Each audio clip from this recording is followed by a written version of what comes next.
And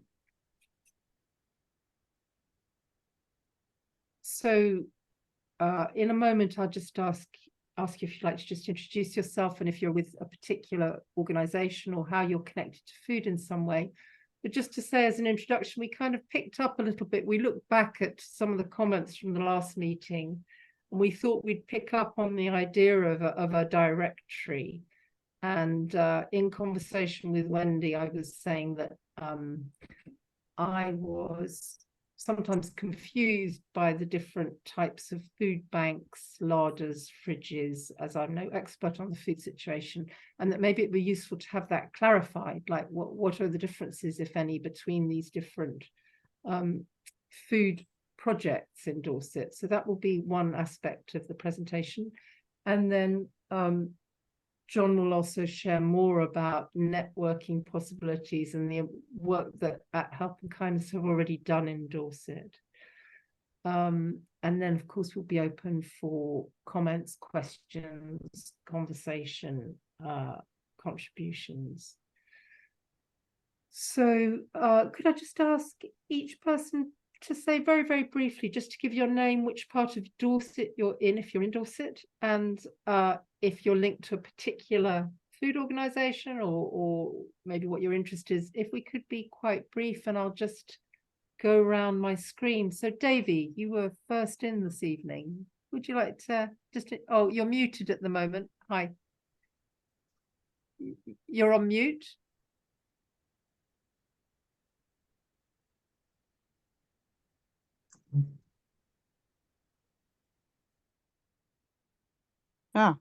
Have you, can you hear me? There you go. Can you hear me, but I can't. Yes. I can't see you now. Never mind.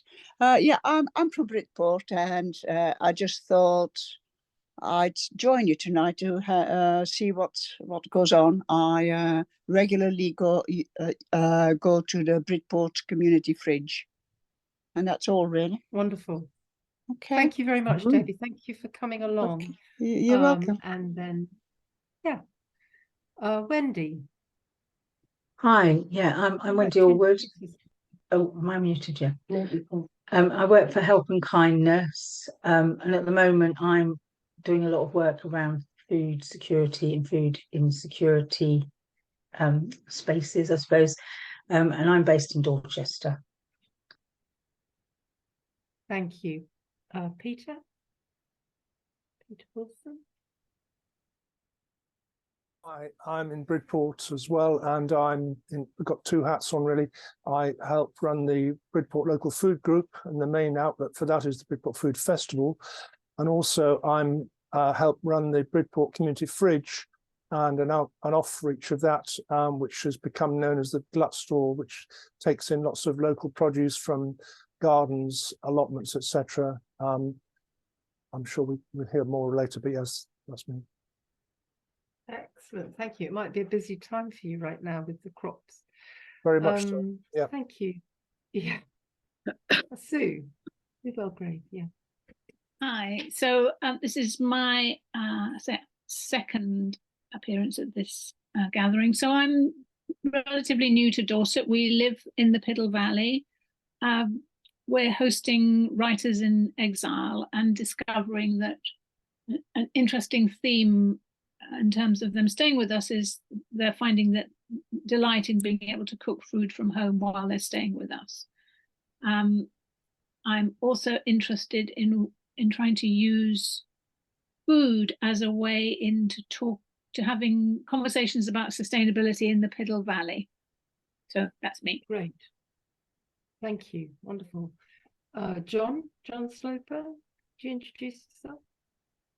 Hello, everyone. Yeah, I'm John and run Help and Kindness. I'll say a bit more later, so I won't take the time now, but we join the dots between community organisations and groups and try and link them up so that they can do more good and link into some of our public sector work as well. So joining the dots is my day job. Great. Whereabouts are you, John? Which part of Dorset? I'm sitting in the middle of Dorchester, about 20 yards away from Wendy at the moment. I was away from my window. Great, thank you. Sarah. Hello, I'm from Bridport. I think I've probably got two hats as well. Bridport Food Matters. I'm part of the committee that works on that, but I'm also coordinate two edible gardens in Bridport in the two primary schools. Wonderful. Thank you very much. Candida. Hi, I'm also from Hi. Bridport, Bridport Food Matters. Bridport is who- represented. yeah, we've got a good representation, which is brilliant. So Bridport Food Matters, which tries to, which works on food security and trying to increase our community resilience in the face of climate change, economic and other global pressures. And one of the things that we try and do is to network and also join up the dots and help create links and partnerships where it makes sense. So, I mean, I was involved before in something called Food Future Bridport, which was in 2013 to 16. And at the time, we were trying to become a sustainable food town before it became Sustainable Food Places. So I was sort of interested in the whole concept and the idea of linking up different sectors, different parts of the food system. And now trying to link up perhaps what we're trying to do in Bridport with what others elsewhere in the county are doing. Great. Thank you. Thank you very much. Maya, would you like to introduce yourself and say where you're from? Yeah, I sort of do a little bit with Can, and I've had some links with food things in the past, but that's enough. Thank you. Great. Whereabouts are you? I'm sorry, I'm in Fordington in Dorchester. Okay, thank you. Malcolm. If you'd like to Malcolm, just introduce I'm yourself. from Bridport. More interested in food consumption rather than production, but I do run a small local group of friends. It's probably about 16 in it, where I bring in food from a wholesaler from Suma and distribute it to people, so they're getting food at lower cost by a small social enterprise. Great, thank you very much. Alice, would you like to introduce yourself and say where you're from? Hi, I'm Alice from a little village called Chettle, which is north of Dorset. Sorry, north of Blandford in North Dorset. I own a village shop and have been, just looking into food for a long time.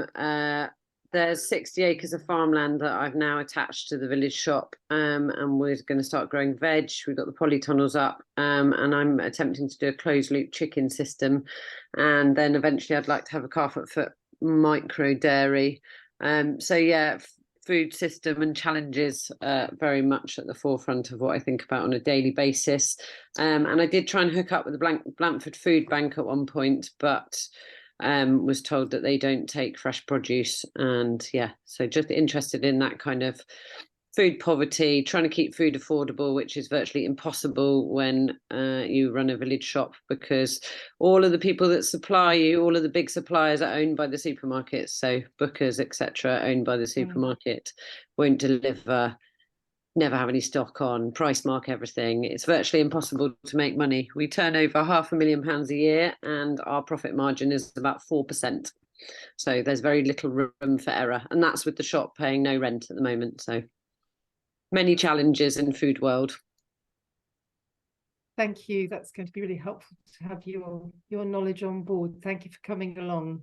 I think I just saw you on a Dorset Dorchester COP video. Yeah. Yes. So nice to see you here. Thank you. Everybody's changed where they are on the screen.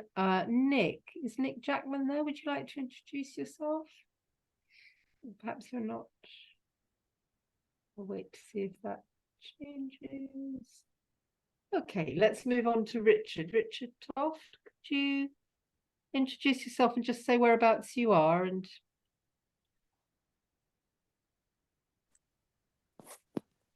hi, I'm Richard. I'm in Bridport.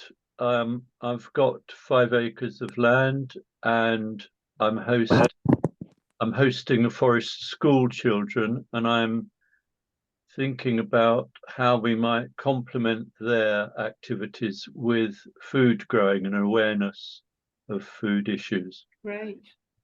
Great, thank you very much. Welcome. And Nick, there you go. Would Yes. you like to introduce yourself?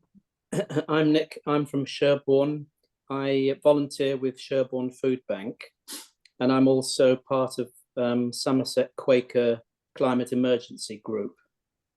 So always interested in what we might get up to. Thanks very much. Thanks for coming along. Tracy? Hi, I'm Tracy and I work with Dorset Cam doing social media, but have quite a keen interest in food poverty and food insecurity, whatever we want to call it. I some years ago I campaigned when my daughter was quite little for a political party, and as part of my manifesto I wrote I wanted to create a Dorchester food bank. I didn't do it, but magically it appeared, which was great, so people got into the idea, which helped me out massively. Yeah, as somebody said about a shop, and that was Alice, wasn't it? I grew up in a shop, so I have that kind of perspective, and you know, it was a grocery shop, and I love watching people come in and do their daily thing. You know, it's beautiful, and those experiences of talking to them. Sorry about her in the background, I'll be gone for 2 minutes. Thanks, Tracy. And Andrew Head, are you there? Would you like to introduce yourself and say whereabouts you are?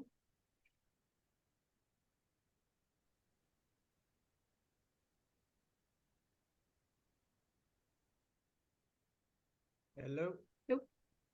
Hello. Hello. Trying to get a camera on. Hello. Can't make the camera work at the minute. Don't worry. Anyway, we're Whereabouts farmers. are you then? Yeah, we're farmers down in Corfe Castle. Down Great. on that. And Thanks.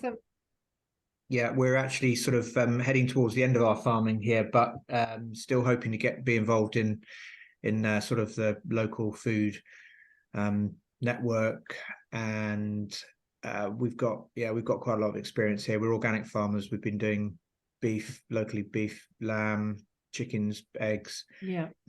So yeah, Cedar Organic was our brand, is our brand still. But we're just interested to see the email earlier and thought, oh well, come along and see what the discussion was. Great, thanks so much for coming along, Andrew. Thank you. I live in Charmouth, and I work also volunteer with Dorset Cam, facilitating open events, and I've just seemed to got involved with this one fairly passionately. So there you go. So thank you very much. That gives Can I us just some idea. interrupt? I'll have to go at 7. Sorry, apologies. So all right. Thanks for letting us know. Don't worry. So thank you very much. That gives us an idea of all the different kind of perspectives that are here this evening.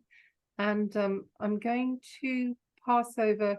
So just to say briefly, if you can keep yourselves muted during the presentations, and then when we have questions and things, we'll try and make sure that everybody who wants to speak or ask questions or make a comment can.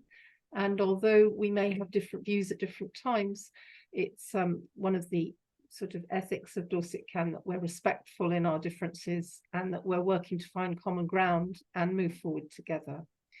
So I'm going to just ask Wendy if she'll start us off this evening with her presentation, and then when she's ready, she'll pass on to John. Lovely, thank you. Yeah, and such a brilliant mix of people, so it's really good to have lots of people here. Thank you. Yeah. So as I said before, I work for Help and Kindness. Just to add in at the beginning as well, I'm actually visually impaired, and so if people put their hands up or it's in the chat, I won't see it, but I have got someone here supporting me, and she's going to try her best to make sure I'm aware. But I think we'll leave questions probably till the end. I think might be easier. But yeah, I was just going to do a brief overview of the different projects that we've got in Dorset, and I think we've got people on the call that have probably got far more knowledge and experience than me, so feel free to chip in if I get anything wrong. So yeah, it was really just to give people a little overview, because I think it is confusing around, you know, what's a food, who can access food bank, what is a food bank, and all the other options. So apologies that I haven't got any flashy slides. I'm just going to talk, you have to listen to me. But there is on our website, Help and Kindness, which I'm sure John could put in the chat because he's very good at that sort of thing. Is the link. We've got a directory, and there is a kind of a very brief overview of what each type of project is. So just a brief summary for everyone. A food bank is really an emergency support for someone that's in crisis, that really hasn't got any food and they need food quickly. They haven't got any money to buy food. They usually need a referral, and they will get a food parcel, an emergency food parcel. And we've got quite a lot in Dorset. They're all independent, so it's not like there's a uniform model for a food bank. Everyone, you know, they're run by volunteers on the whole. Donations from the public. I think they do fundraise, quite a lot of them now, because the demand is so high. So they buy in food as well. And it's a real mix as well. The problem is as well that we've found since we've tried to unpick it is that, you know, you might have Dorchester Food Bank that might have a deal with a supermarket that's not in Dorchester to get their food, and you might have Weymouth coming to Dorchester. It's just a real mix. So that's something we're trying to unpick a little bit, but it's complicated. But on the whole, the people that access those are people that are really needing food in an emergency, and they usually need a referral from a sort of an agency like Citizens Advice or social services, that sort of thing. Then you've got affordable food, which we have touched on. There's people here from Bridport Community Fridge, so I'm hoping I'm going to get this right. A community, well, my understanding of a community fridge is so in Dorchester, I'm using Dorchester as an example, we've got one in the co-op, and I know the co-op will put food that's going to be out of date or bread, etc., so people can have that. And I think someone can chip in with this. Do you have to pay for that food in a community fridge, or is it donations? No, you don't. I didn't think you did. I was just checking. So that's really utilising excess food, and I think also quite a lot of the community fridges, people can donate food to them as well, so people can just come and help themselves. I don't think there's a referral system. People can just come in, so that's really reducing food waste as well. There is, I think it's called, I'm trying to remember, I don't know if John knows, is it Hubbub? There's a community fridge kind of national organisation that tries to coordinate it. And they, according to their website, there was something like 7.5 million meals made from food from community fridges back in 2021. So I expect that's grown enormously, because I think there's more and more of them. So yeah, they're doing a lot to support people, but reducing, you know, food going to landfill or waste. And then you've got social supermarkets, which are like shops in a way. Some of them have a membership type model, or some of them, they've got different models. So it could be that you pay a certain amount and get X number of items, and that food is usually sourced from the supermarkets and places that are donating excess project, you know, things that are going to go out of date, or maybe things that aren't properly labelled up. I don't know. They get huge donations, things that are just about to go out of date as well, I think. But that is a really good for people that are on lower incomes. Again, a lot of them have no referral route in. It's really just on trust that people need that to use that service. So, and I think the thing that when we've had conversations is that food banks do an amazing thing, but you can't kind of sustain that model, and people need to be moved out of that, because you can't, you know, they can only access a food bank for so long. It's usually a certain number of weeks. And then what do they do after that? So things like community fridges and social supermarkets and the larders, which are similar again, they're really something that people need to then move on to if they're, on a very limited income. And then in Help and Kindness, we've got a project which is funded by NHS Dorset with pop-up larders. So that's because what we've realised is that a lot of the food projects are in the major towns around the outskirts of Dorset. There's not a lot in that middle section. So we've got a mobile van that comes from Fair Share, and they go to different villages, and this is all been we've got the data about free school meals and where the need is, etc. And that will turn up, say, on a Monday morning this is just an example, in Stallbridge, and people can join that. So that it's a membership model, and they'll pay, say, £5. I can't remember the exact amount, and they might get £25 worth of food. That might not be exactly right, but they get an awful lot of more food, the value for what they pay. And they can't pick and choose. If they go to a social supermarket, they could choose what they had, but for the pop-ups, they do get, this is what we've got today on the van. So it's a bit like a Tesco delivery van. It's a refrigerated van that will turn up. So it needs a venue. So it's really important to work with the community, because volunteers help to run those. But there's, John will tell you, I can't remember how we've got now. It's about 15 across the county, more plans.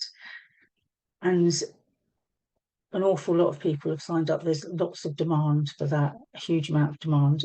So again, that's taking away excess waste food from supermarkets. But the whole idea of it, that's not a referral process. That's people, again, it's done on trust that people need that. They're on a low income and they need to be able to access affordable food. So that is a real lifesaver for a lot of people. And then we have got larders and things which are very much like community fridges, I think. I must confess, I've been standing in on this job for a few months, and I'm learning as I go. And I know there are people with much more expertise on this call than me. So please correct me if I've got anything wrong, but I just want to try and give a brief overview, but I hope that's helpful. And so we've got on our website, on Help and Kindness website, we've got a directory. We try to map all of these projects. There's so many. And you can go by project, or you can look at it, for Beaminster or for Bridport or for Sherborne or wherever, and see what you've got in your town or your village. So yeah, I'm sure John will go through that, because he's the one that set all that up. Any questions, or anyone want to correct me? Because I might have got it wrong. Thank you, Wendy. I just have one question, which I suppose is, is there any, so do you perceive any benefit in trying to link all of those in some way, or is it just better that they operate as they are doing because they're responding to kind of the very local need? I just wondered if... Yeah, I think we are. Well, we do try and link them, and I should mention, we've had an event back in April where we got together as many of the food projects as we can, and quite a few people on this call today were there, and we've got another one coming up in a couple of weeks' time. And really the work we're starting there is because once you get people in the same room together and they can speak and have a conversation and they can share ideas and network and collaborate a bit more and understand that, we've got this barrier, and work together and overcoming that, then we're starting to do that. Because I think, all of these projects did an amazing job all the way through COVID to support people that were really struggling to get food. And so we're kind of, hopefully, fingers crossed, through that. So now it's trying to move that on a bit, so it's a bit more joined up. And as I said, the supply chain's a bit higgledy-piggledy, but because they're all independent and mostly run by volunteers, who's anybody to say what and how they should be run, because they're all doing an amazing job. There isn't like a framework for it, but it's just trying to get people to collaborate and work together a bit more. And also I know that a lot of allotments and things donate to their fridges and their food banks. So the more awareness we can raise, I suppose, with communities, because a lot of people, if you're not suffering with food insecurity, you're probably not that aware, apart from what a few snippets on the news about there are people living day after day worrying about where their next meal is going to come from. So yeah, it's about collaboration. I was going to say to you as well, Alice, it might be worth contacting Blandford Food Bank again, because they have got a community fridge now called Nourish, so they might take some of your produce. I was just going to mention that while I thought of it, because they've extended what they do, so they probably do fresh produce now, I imagine. Great, thank you. So yes, that is a very quick overview. But a lot of what's happened, for example, in Bridport, as Peter said, there's the glut store, etc. So glut store, stall, you know, there's things that have expanded and developed, and as I suppose as the needs developed, but also as, you know, the donations and what's available and the communities pulling together and growers, etc. And that's the conversation that we're interested in having, is getting everybody together. So it's nice to see that we've got a farmer here as well, because it's all part of the chain and about Dorset being sustainable. And that's the conversation that Help and Kindness have been having with Dorset Climate Action Network as well. I shall be quiet now. Unless there's anything else anyone wanted to ask.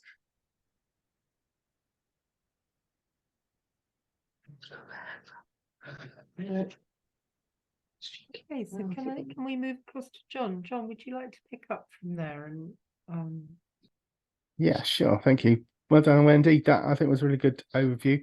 I think we're shocked, shamed, and delighted in equal measure by the number of food projects we have in Dorset. I think, you know, the fact that we have to rely on these in 2023 to support large numbers of our community is a shame, literally on us as a society. But thank goodness that people are there doing that. Are you off, Sue? Bye. But the projects are amazing, and just as a little kind of anecdote on the way, when we set up Help and Kindness, one of the things that stimulated was a meeting, a voluntary community sector meeting, which had 2 food banks in it. This was back in 2019, I think it was. And in the meet, this was the first time they'd met one another, and one said to the other, last week we ran out of food, and so we weren't able to give any food to the people that we had coming forward for food boxes. And the other one said, why didn't you ring me? We've got loads. We're in the other side of the county, but we've got loads of food. He said, well, I didn't know you existed. And it was a light bulb moment for me in terms of how we were going to use Help and Kindness to kind of join the dots. And since, as Wendy said, you know, we're particularly during COVID lockdown and subsequently, since we started to get to know more and more of the food projects across Dorset that are providing that affordable and particularly emergency food, we created a network, and people can speak to one another. They can put questions out onto the forum. If there are literally, I had a pallet of Ferry Bentos pies. There's been pallets of rice and pasta, and it's been distributed around the network because people have been able to say this is available. And likewise, when they've had shortages, people have been able to say that, and the food has flowed and the need has been met. So for us, we've got a very personal stake in this network and the interest in the network. But equally, as Wendy said, it's a very precious resource, the volunteers that run our food projects across Dorset. And the idea that we can call them to heel and push them around and get them to do things is absolutely anathema. That's not what we're about at all. We're there to kind of just gently get alongside and support and offer help. But alongside this, as you've seen, the range of projects has grown hugely. The number of social supermarkets has rocketed. The new pop-up larders have grown this year. They weren't around last year. And the number of fridges and pantries, and they call them all different things. And, you know, then that's part of the joy of it. And you're trying to work out which one are you? Oh, you call yourself a pantry, but you're actually a fridge, and vice versa. It gets a bit confusing sometimes. But this is developing all the time, and the connections and the opportunities for people to work together are growing. And Wendy mentioned, for instance, the allotments. You've also mentioned today the gluts, the sort of people bringing food from their homes, from the trees they have in their gardens, or from the vegetable plots they have in their gardens.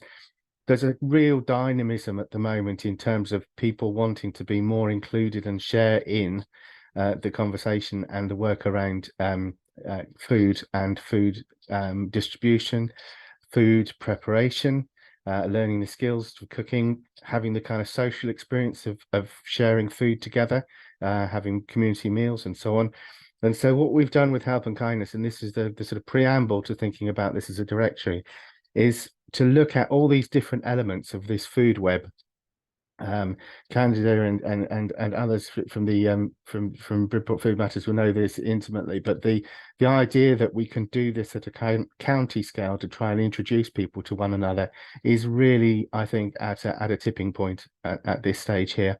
Hearing Alice and hearing Andrew's questions about where we go and how we go, and wanting to kind of open things up, it's just phenomenal, absolutely phenomenal. And Richard also, I think we've got this opportunity to kind of bring these things forward into greater awareness. And one of the ways perhaps that might be useful to support this is to have some point of reference where we can all look together and see what's going on in a kind of collected space. So this is the age of the internet, so let's put this on the internet. We've got the link you've seen to the emergency affordable food. We've done that on Help and Kindness.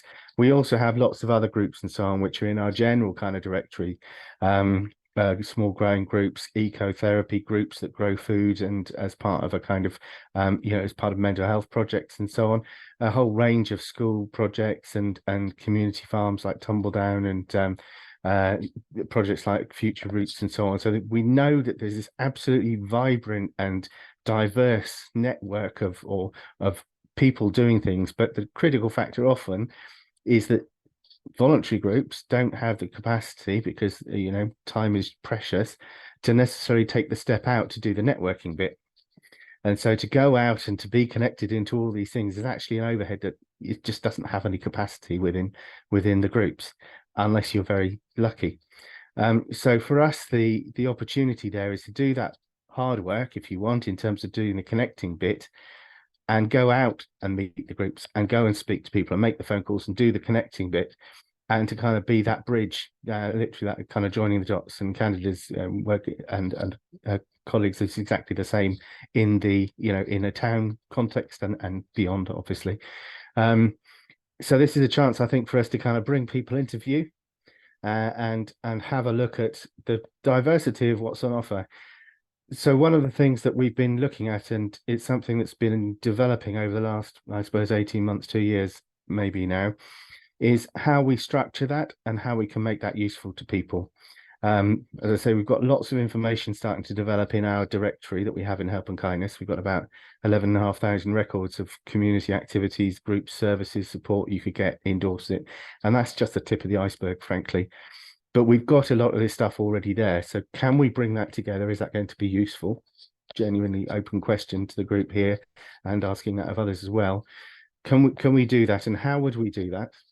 And the other piece of the jigsaw that's on the table currently is something that is being thought of county-wide as a kind of opportunity for communities to explore things, which is called an insights bank. And really what it amounts to is a place to share brilliant ideas, really useful information, and to try and tackle some of the wicked problems that we have in our society and our life in Dorset.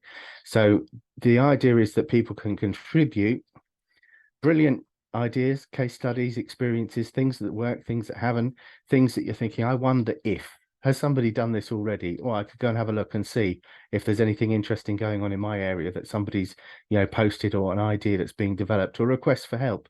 Does anybody know how to do X, Y, and Z? So there's two bits of this puzzle that we're exploring at the moment. One is to frame a directory in a way that will be useful to people. So how do we want that to look?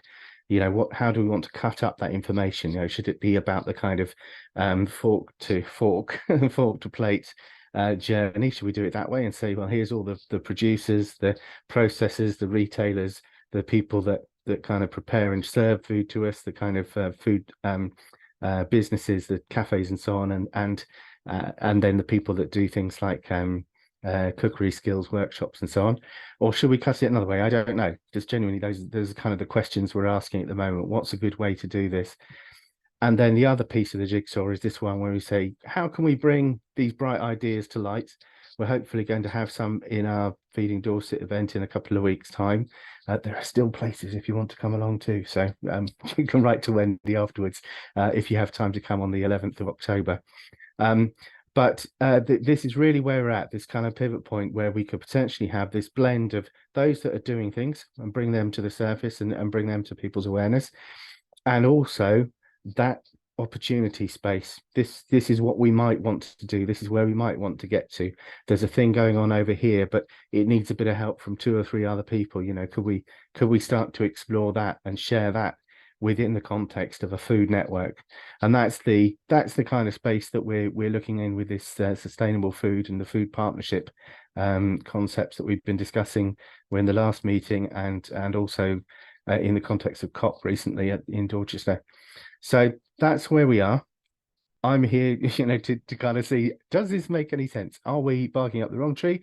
Have you got some better ideas? What could we add into this that will make it really useful? And how can we start to kind of get this shaped up and deliver it? So I hope that prompts a few thoughts, and I'm now all ears. So over to you for comment. Great, thank you very much, John. So Tracy, you've got your hand up. Do you want to I comment? am here. I'm sort of doing things in the background, like listening intently. One of the things I encountered in a past role was working with voluntary organisation groups, and obviously they have a big role to play in this. And Voluntary Action Dorchester, or I've forgotten what its actual name is, something like that. And also CAN over in Bournemouth. They are probably quite good places to start. And trawling, they usually have a directory of all of their members, and as many as they can find. I don't know how up to date that would be, but that might be a good place to start. I don't know if you've already done that to kind of inform your database, probably, but it might be a good place to kind of revisit, because I think your database has probably been done some time ago, no offense. So it might be a place to kind of push forward and see if we can add some new people to it, if not. So thank you. Yeah, we're always on the hunt for new referrals and so on. But yes, we work very closely with Cannon Volunteer Centre and others, and have all their records on there as well. So yeah, it's a good shout. Thank you. Thank you. Sarah, would you like to ask your question, and then Peter? Or make your comment? Sorry, it might not be a question. Yes, can you hear me? Yes, I mentioned that one school for 10 years, but 2 schools now, that this is about education. And I think certainly Candida and I are very keen to have some kind of hub, whatever you want to call it, not just to join up all these people, but actually to tell families what's important to eat.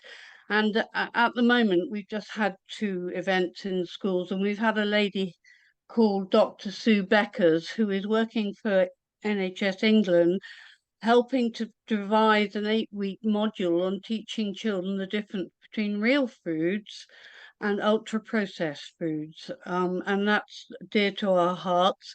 And therefore I always have some trouble with using the supermarkets, because we don't have that much control over what we get, and the importance of having local producers, which we really do have quite a few in Bridport, where we know far more about their ingredients and that sort of thing.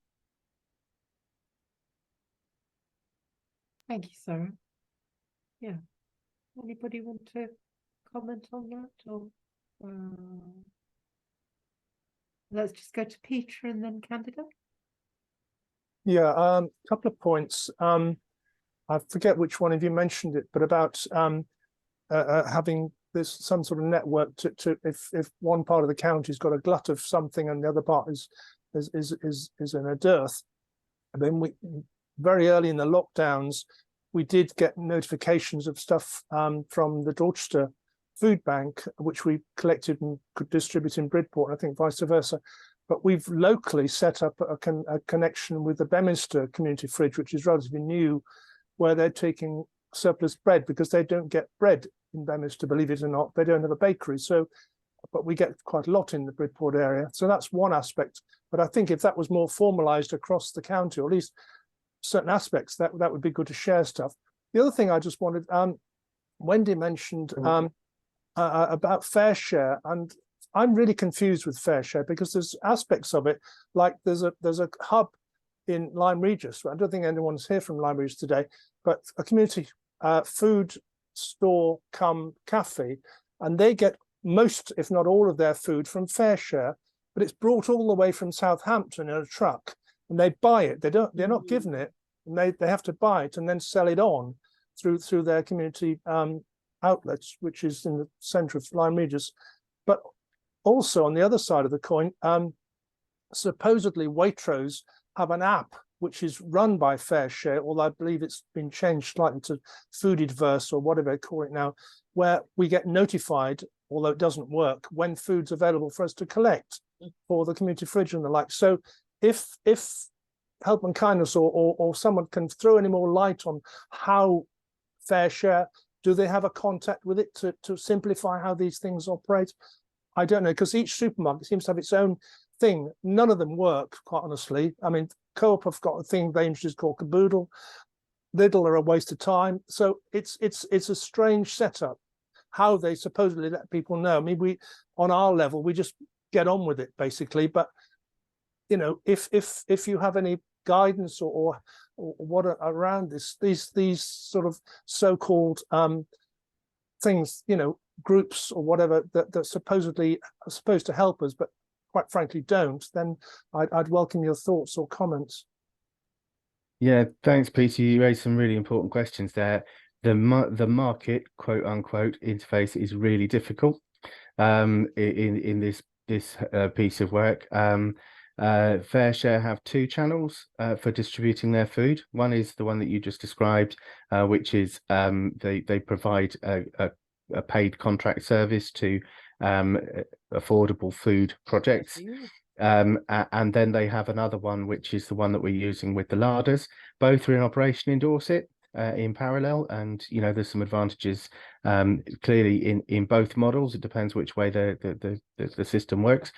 But as far as the local taking the surplus from the collection bins and from the surplus or unsold produce, short date produce from our supermarkets in Dorset, it's the Wild West. It really is, you know, and it often falls to the good relationships that people have fostered with individual employees or local branch, you know, store managers and so on, to actually unlock this kind of supply. So it is really confusing. Wendy talked about trying, you know, we've been trying to untangle just even to understand where the food comes from. And there's some places where, you know, it appears to be in competition. It means that the food projects are in competition with one another, which makes it quite difficult, actually. And one of the reasons to bring people together, you know, in a couple of weeks' time is to say, look, you know, are there some better ways that we can collaborate on that, where we can maximize what is a very scarce resource and will be scarcer, to be honest, as we go forward this year. There's lots of pressures on the supermarkets, which will mean that there will be less surplus food, you know, than ever. So there's some really difficult questions in there. And similarly, when you talk about the apps like Too Good to Waste and, you know, all these kinds of personal apps, that adds another complexity as well. So you've got individuals going to collect food for themselves and their families, which is perfectly fine, but it's also then putting another another pressure on, or another element into the mix about how this food web works. So there's some conversations we're having across the piece around this to see if we can make it work just a little bit better. That's really helpful to hear, and sounds like that's an interesting part of going forward to make those links clearer for people. Candida, did you have your hand up? Hi, yeah. I was just having a few thoughts in response to John's question or challenge about how this directory might be useful or how to structure it. And I mean, I haven't got any particular answer, just some sort of thoughts. I think it's fantastic having that list, as you do, of all the kind of emergency food provision. It's the kind of service that is a clear offer and meets a clear need. However, I think beyond that, I don't know the extent to which it would make sense to have that as a county-wide facility. I suppose I don't really know what else is happening elsewhere in the county, and I would be interested to know that. But I'm just thinking from our own point of view in Bridport Food Matters has a website with a tab called resources, and that is subdivided into different categories, community food growing or healthy eating and this kind of thing. And it's already out of date. So the whole issue of keeping something up to date is quite a challenge, and I wonder whether that's more easily done at a town or a more local level than it is at a at a county level before we go national, and whether there would be some virtue in having different pods, as it were, of activity, and then linking that into one overall overarching thing.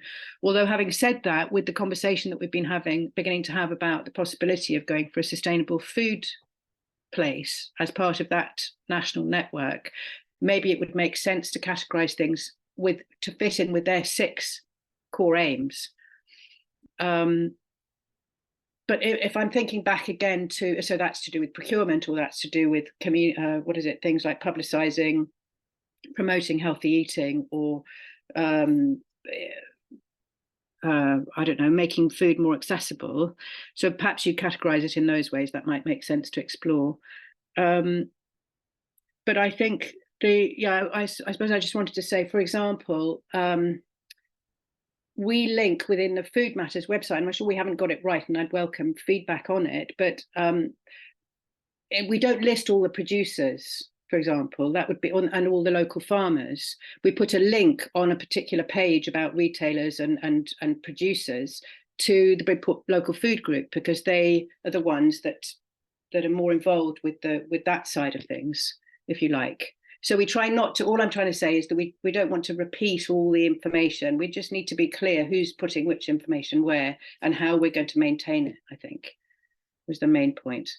And I had a second just comment to make in case people are interested to know about it, is that on the 5th of October, we've got a meeting in Bridport to discuss Bridport's trying to develop a food security plan, and that is mostly being drafted by Ellie Saltmarsh, who's involved with the Land Workers Alliance, and we're supporting that and working with the Bridport Town Council about that too. So that's hopefully looking at the whole web of the food system as well, the production and the consumption side of things. So that's just by way of information. Thanks, Candida. Where's that happening on October the 5th?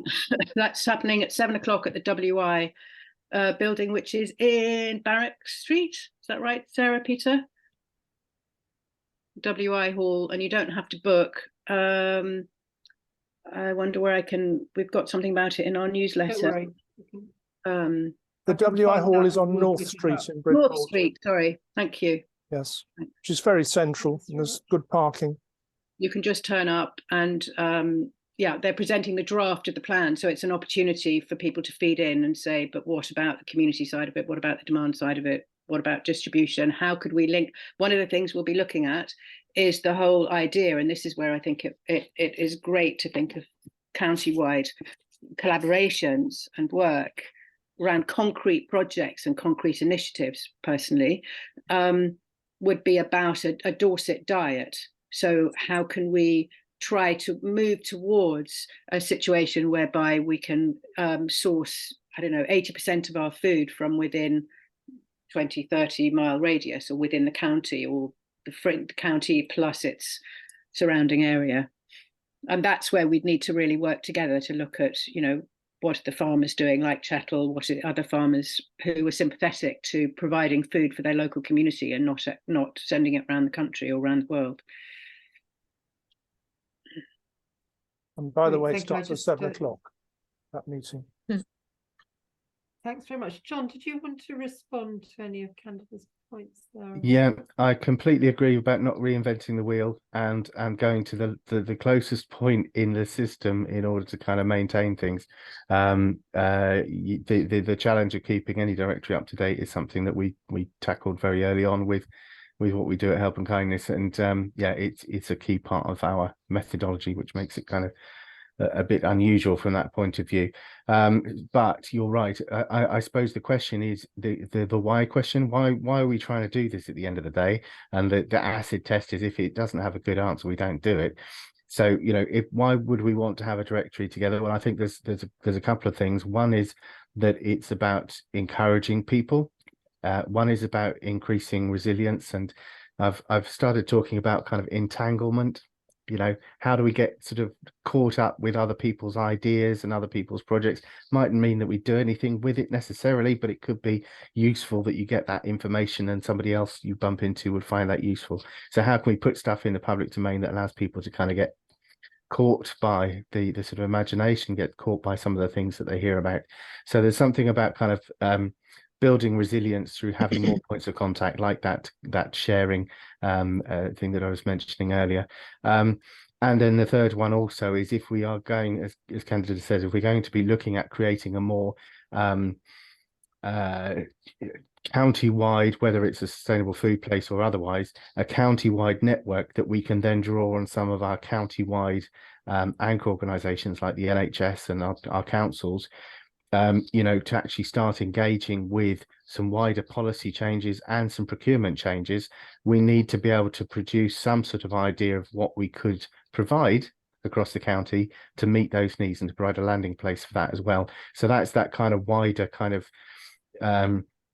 small p political change that we're setting up or setting in motion to provide that kind of evidence and opportunity for people to take the conversation further and actually change how our hospitals you know, buy food, and our schools are buying food locally and things like that. So if we don't have that big network in place, or at least some beginnings of that, then we have that a missing link in that journey essentially. So those were the three things I just wanted to come back on there, but really good shout. Thank you, Candida. Thank you very much. Did you have anything you wanted to say, Candida, to finish that, or is that okay? Yeah, okay. Maya, you've got your hand. Yeah, just a very basic question. A lot of these events, people can't get to them. Is it possible to get them Zoomed, or elements of them Zoomed, so that people who are remote for whatever reason can still be part of it? And just before I go to be a sort of I don't know, misery guts, I think one of the big issues with local food, especially with hospitals and schools, is cost. And that's a huge stumbling block. I'm going to go now, happy as I am. Bye. Thanks, Maya.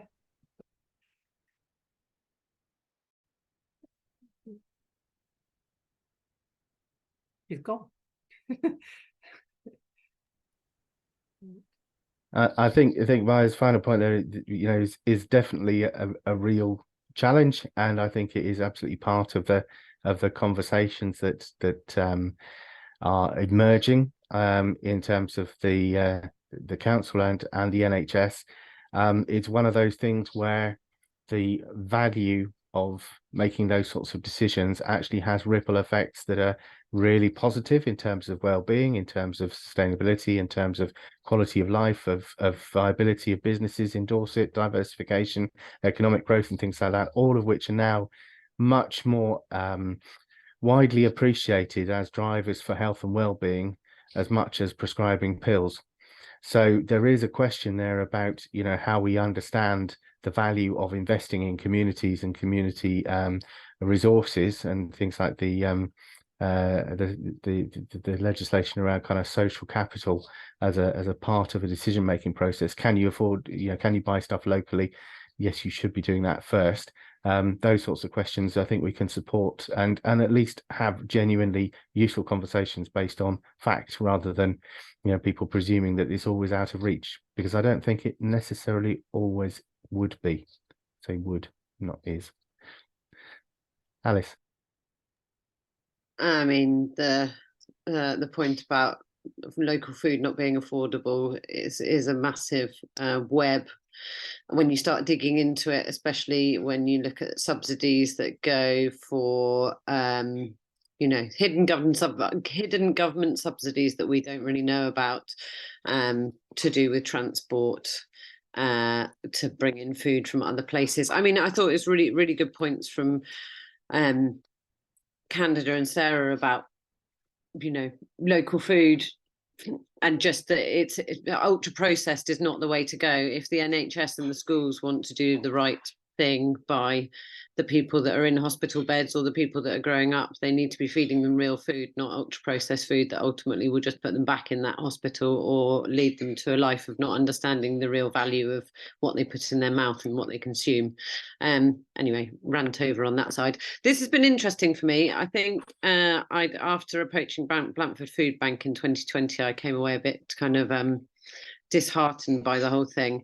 And it's, you know, Bridport's a place that I love. Sometimes I wish I could pick Chettle up and just move it to somewhere closer to the south or west of Dorset, because it's definitely, it's a food desert in North Dorset. My nearest veg growers are 25 minutes in each direction. There's nobody growing veg anywhere within a 50-minute radius that way and that way of Chettle. It's quite mental. So we'll be some of the first veg producers happening in these parts. But I think what it's made me realise as well is that because Chettle's not on any public transport routes, so it doesn't help anybody that's actually within, you know, having issues with food poverty, because they're not going to have a car, so they can't get here. And I've always wondered how I kind of contribute in that way. So I think it might be something that I might start looking into Blandford again, and maybe getting some inspiration from Bridport or other towns that have, you know, done a bit more, because Blandford to me feels like there's only the sort of food bank and that's about it, and I haven't really heard of anything else much going on. So yeah, I just wanted to say thanks, and it's been inspiring. That's it. Thanks, Alice. I would say fan the flames of the inspiration. So there's a guy got in touch with me a few weeks ago who wants to set up a mobile staples vegetables, not fancy veg, not processed food or anything, but staples, potatoes, carrots, you know, parsnips, you know, you kind of standard food. And he wants to find local suppliers, and then he will do the distribution part of it. And we've talked about some really interesting distribution models that he might explore. So one of the things is about kind of, you know, and what I hope that somehow we can capture this kind of inspiration thing. This the other part of the ideas, the project, that we can bring people together who have the kernel of an idea, but don't quite know who or what they need to talk to, and what the current landscape is, because it's changing daily. You know, and we get phone calls and people getting in touch saying, oh, we've just opened this, or, you know, 3 weeks ago the Castleman opened their larder, their social supermarket, and they're doing a whole load of other things, and now they're doing cooking classes, and there's just loads of stuff happening, and they get in touch. We try and list it, and then when people like this guy come along, we can go, yes, brilliant. Have you spoken to so-and-so? Can we give you a phone number? Can we introduce you? Can you come along to a meeting? You know, and start to bring people together. And whilst we can do that you know, as much as we can on a personal level. I think there's an opportunity to do that in that kind of inspiration space, that insight and kind of idea space as well within some of these themes. And I think, Canada, your idea about maybe looking at those 6 sustainable food place themes might give us an anchor for those discussions, for instance. Would be really good. But anything we can do to support you, Alice, will be there.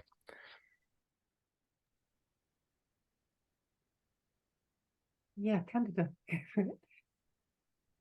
Sorry, talking again.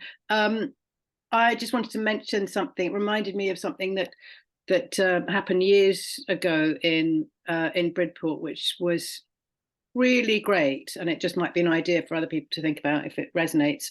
It was called the Bridport Soup, and 4 community groups came along to pitch their plan or their idea or their project, and everybody was all the audience or the participants or the attendees paid a £5 and they got a bowl of soup and a bun or something, and then they voted with their bowl when it was finished for one or the other, which of the projects they liked. They were all food projects, and then that project, that group, would get all the takings of the evening. So it might just have been, I don't know how many £100 they got, probably £100, £200, I don't know what it worked. It wasn't a huge amount of money, but it was a fantastic kind of way of sharing and also helping people get used to the idea that they needed to pitch their idea and try and get support. Just having, I mean, it's a different thing to having a directory, but or an experience or idea sharing. But there was such an appetite for that. I don't know if you remember that, Peter and Malcolm, whether you were able to go to those a few years ago. I think Johnny Gordon Farley did them. You know, and it felt like a really good community thing and a great sharing. And you got a lovely bowl of soup made by a local chef from local produce. And also we found, to our sort of surprise the other day, we had an AGM and we thought, well, it's a bit boring just having an AGM. Let's just have an open microphone session. And there was such a buzz. We didn't know who was going to turn up, or what people wanted to say. It was just we just opened the floor, and I think it's fair to say there were concrete connections that were made, and things that are going on to happen as a result of that. And we didn't have to do anything other than just provide that space. So that was just 2 examples of that. What you're talking about, John, is the kind of inspiration and the buzz and the appetite for people to hear about what others are doing and spark ideas off them and offer to help and get involved. So.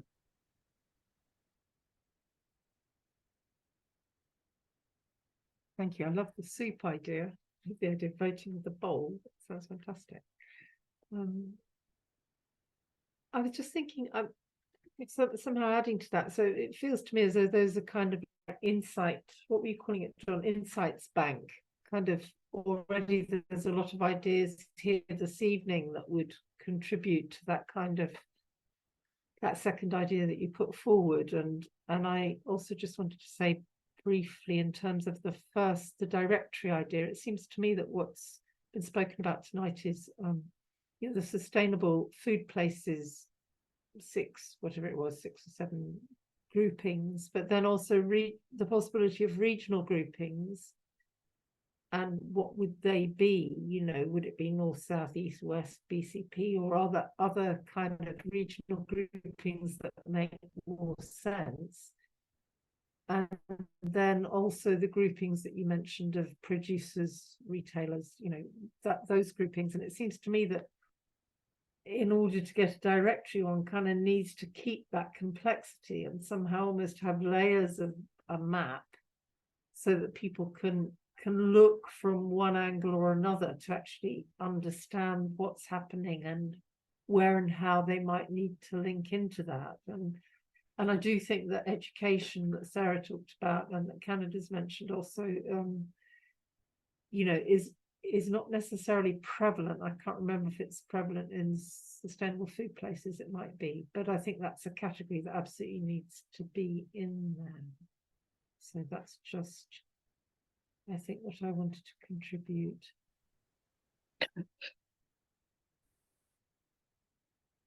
I'm talking too much. I'm so sorry, but just one further small thought on that is maybe I didn't emphasize, but we need to recognise what already exists. So Dorset Food and Drink must already have a directory of, they're what are the anchor organisations?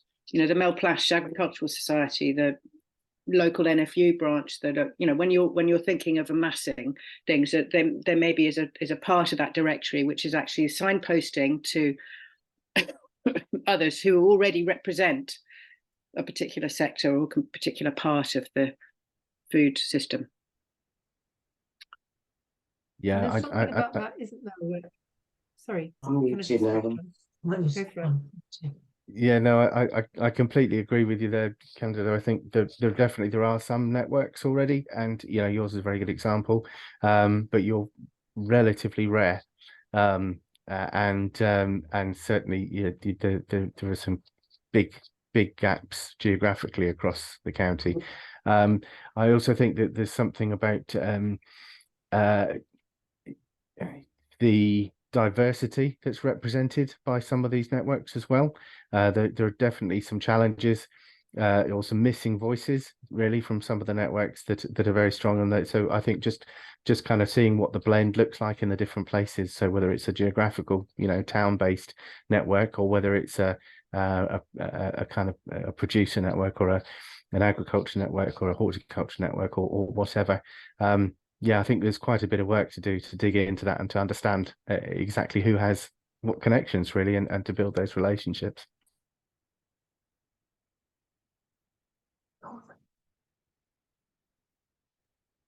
Can I ask a direct question? Sorry, Wendy. I was just going to ask. No, go on, you go. For each of you, what would be the why for you in those two things? So if I'm going to talk to other people about it and say, okay, we had a natter about this and chewed over some really interesting ideas tonight. These are the things that you could see as benefits, and maybe if you have some doubts as well, you might mention those. But what would you see as the opportunity, the why this would be valuable to do it? Just to kind of sense check to see if we got something to kind of a mandate to move on, really, to kind of pursue this from your point of view.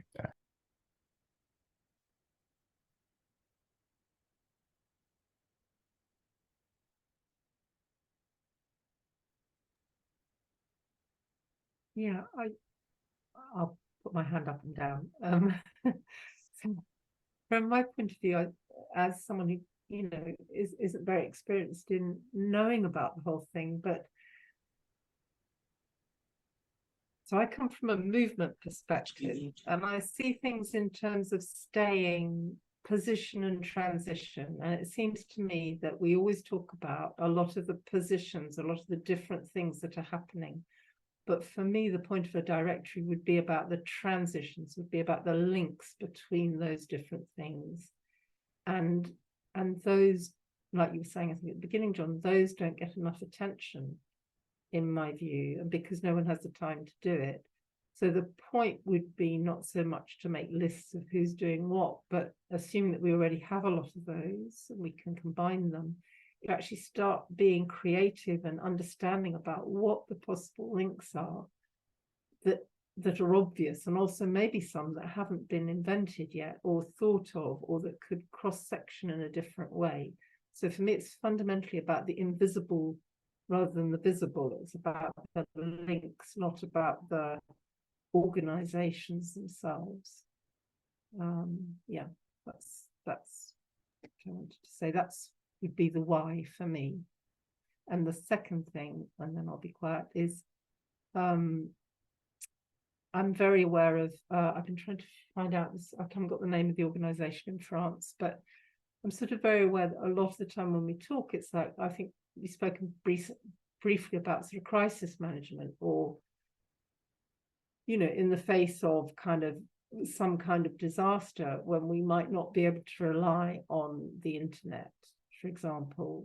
So I'm taking that quite a lot further in my mind in terms of then the relationships between hubs that cannot solely be dependent on the internet, even though that's a very valuable tool for now. And that's what I think should also be thought about as we set up some kind of network which is really about resilience at every level. And I think Bridport is doing that. I think Bridport Council has really done some work with that. The town council has already got quite a elaborate sort of climate emergency plan. And I think the parish councils need to come into that as well. Yeah. Thanks, Sandra. I think that's brilliant. And I think, we talk about our directory as a directory of relationships rather than entities. And the idea that we know the people that we list, and we've had conversations with them, and that we try and foster the conversations between them, so that offline piece is as valuable as the online one. The online is just a manifestation of many of the offline relationships we foster. Thank you. Thank you, John. Tracy, and then Peter. I think we all are what we are, a bit like what we eat. And I think one of the things I would say is I come from a communications perspective, and I think communications rules the world. I'm sorry, I don't think it's politicians. I think it's communications and news agencies. But that's just my personal opinion. I don't know if anyone agrees with me. They don't have to. I'm happy if they don't. And for me, it's about sharing knowledge and knowledge management and all of that gubbins, and that's how we can move forward. And I once did a presentation, and I did it all about shires, because I'm from a shire, and although we're Dorset, I want to add a shire on the end of it in a way, because it's all about, like Sandra was saying, it's very much about that local impetus. When things go wrong, who do you turn to? You turn to your corner shop, you turn to your local people to come and get things for you, or it is about the local presence, and my neighbours have been really good to me, which has been helpful, and can grow very well. That's another link if you want it. So, yeah, brilliant. Thank you for a lovely meeting, by the way. I might have to go in a minute, but I'm not logging off, if that makes sense. Thanks, Tracy. So I think we were Peter and then Sarah. Can I just reiterate what Tracy was just saying there? I mean, communication is the thing, and sharing ideas. And in that sense, the idea of having some sort of directory network, call it what you will, that similar organizations can know about each other and have a means of communication. And also, and at the risk of trying to overcomplicate it, there are organizations on neighboring places such as the Waffle in Axminster, the Hub in Yeovil, who do a lot of similar things. And I mean, we've made contacts with the Waffle already, but the Hub I've only just become aware of in Yeovil.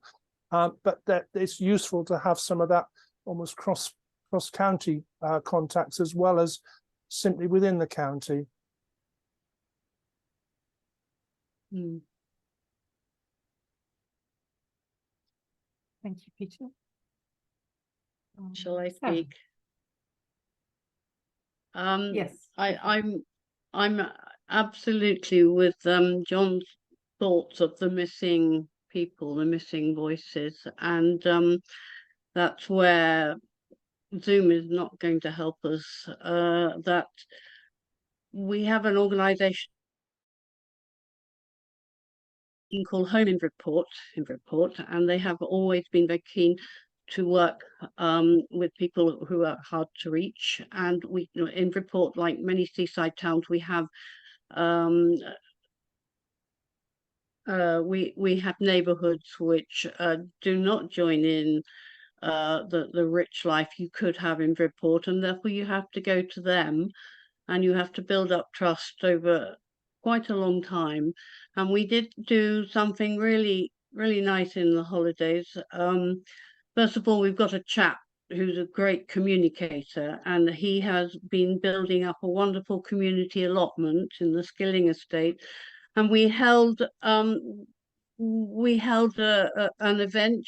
It was just a party really, but it was very special because a lot of these people you wouldn't see in the middle of town. You know, you wouldn't see them in Buckydew Square, and so that's something we have to build on and make sure, you know, we are a community, all of us.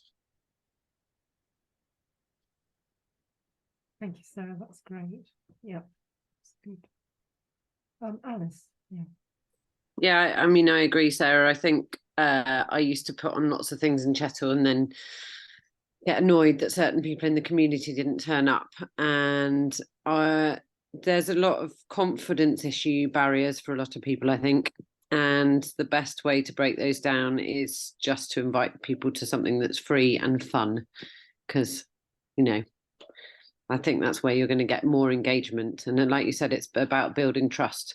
And the other thing I've found really helpful, you know, if you talk about climate change, if you talk about, you know, things that, I don't know, issues in the world of food or you start moaning about supermarkets, you shut off a lot of people really instantly. And I found that any sort of engagement that I've done with people, and I said this at Dorset COP, is just to talk about nature, because I can't find anyone that says I hate nature.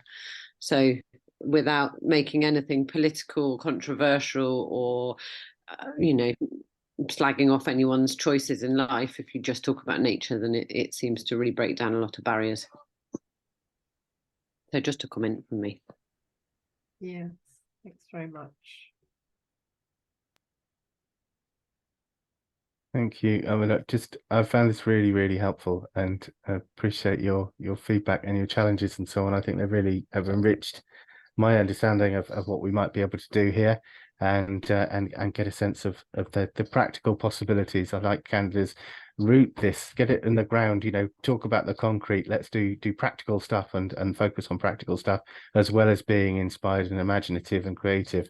And I completely wholeheartedly embrace what you're saying there, Sarah, about the hidden worlds in our communities. We talk about tribes quite a lot at the moment, and the kind of hidden tribes that are there, you know, whether it's the incomers and the people born in the villages, or whether it's the people that are in this part on those estates or in those houses.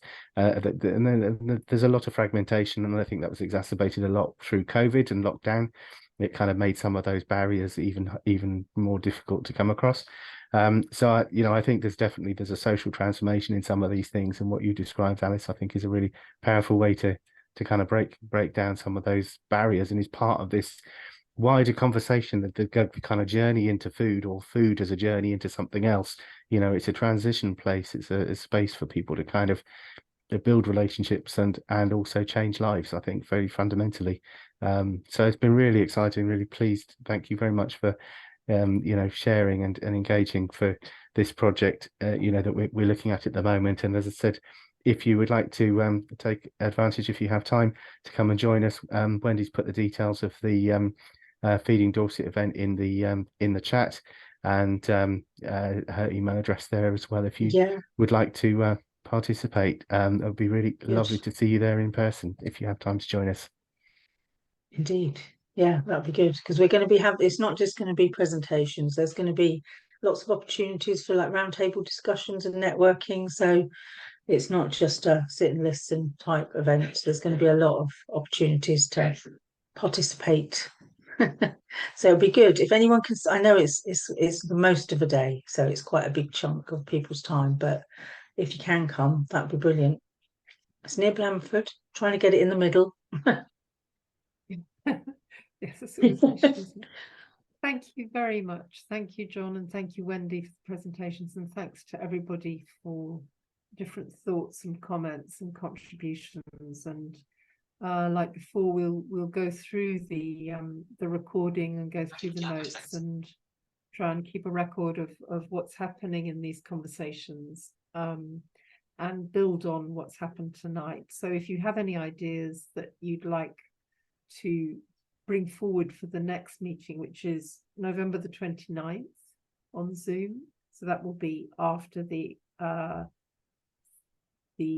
meeting on October the 11th, and then November the 29th, just email me or email Wendy or email John and say, oh, look, can we talk about this? This is what we'd like to look at. And we will also put our heads together and see how to continue the conversation and keep it practically based and moving towards action. So that's the intention, just a reminder of that. And otherwise, unless there's anything else, I just will say thank you very much and enjoy the rest of your evening. Thanks, everybody. Thank Cheerio. you. Oh, thank you. Bye. Bye.